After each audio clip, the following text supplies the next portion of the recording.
بسم اللہ الرحمن الرحیم۔ السلام علیکم۔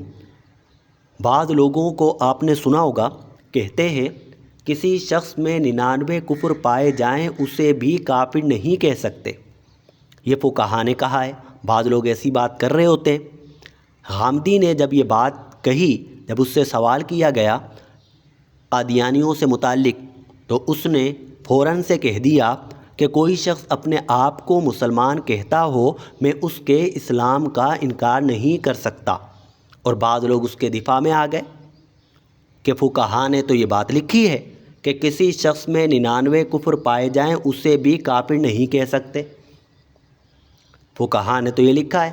قادیانی ختم نبوت کا انکار کر رہے ہیں، باقی اللہ کو تو مانتے ہیں، قرآن کو تو مانتے ہیں۔ معاذ اللہ۔ دیکھیں، فقہائے کرام نے ہرگز یہ بات نہیں لکھی، بلکہ فقہائے کرام نے یہ لکھا ہے کہ کسی شخص نے کوئی بات کہی، اس بات میں 100 احتمالات ہیں، ان 100 احتمالات میں سے 99 احتمالات کفر کے ہیں اور ایک احتمال ایمان کا ہے، درست ہے، تو ہم اس بات کو اسی درست احتمال کی طرف محمول کریں گے۔ فقہا نے یہ کہا ہے۔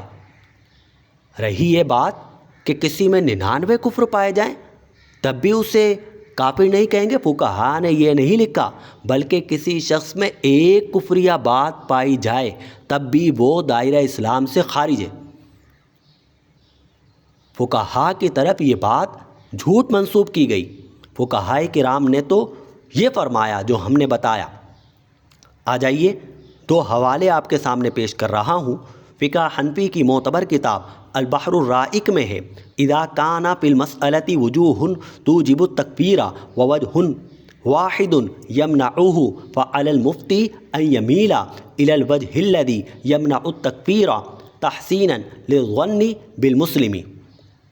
جب کسی بات میں کئی احتمالات کفر کے ہوں اور ایک احتمال کفر سے روکتا ہو، یعنی ایک احتمال درست ہو کہ اس نے یہ مراد لیا ہوگا، ہاں یہ مراد لینا ٹھیک ہے، اگر ایک بھی احتمال درست ہو، بس مفتی پر لازم ہے کہ اسی صورت کی طرف جائے اور کفر کا فتویٰ نہ دے، کیونکہ مسلمان سے اچھا گمان رکھا جائے گا۔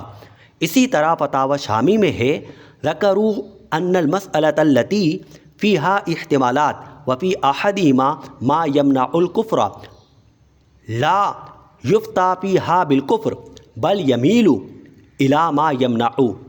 فقہائے کرام نے یہ بات ذکر کی کہ ایک جملے میں کئی احتمالات ہوں اور ان میں سے صرف ایک احتمال کفر کا انکار کرتا ہو تو کفر کا فتویٰ نہیں دیا جائے گا۔ تو فقہا نے تو یہ کہا ہے کہ کسی نے ایک جملہ کہا اور اس جملے میں کئی احتمالات ہیں اور اس جملے کے کئی معانی اور مفاہیم نکلتے ہیں، ان کئی مفاہیم میں سے ایک مفہوم درست ہے، تو ایسے شخص کو کافر نہیں کہہ سکتے۔ نہ یہ کہ جو فقہا کی طرف جھوٹ منسوب کیا جا رہا ہے کہ فقہا نے یہ کہا کہ کسی میں 99 کفریہ باتیں پائی جا رہی ہوں اور ایک بات ایمان کی پائی جا رہی ہو تو اسے کافر نہیں کہہ سکتے۔ یہ فقہا نے نہیں کہا، بلکہ کسی میں ایک بھی کفر کی بات پائی جا رہی ہو تو وہ دائرہ اسلام سے خارج ہے۔ اللہ سمجھنے کی توفیق عطا فرمائے۔ وآخر دعوانا ان الحمد للہ رب العالمین۔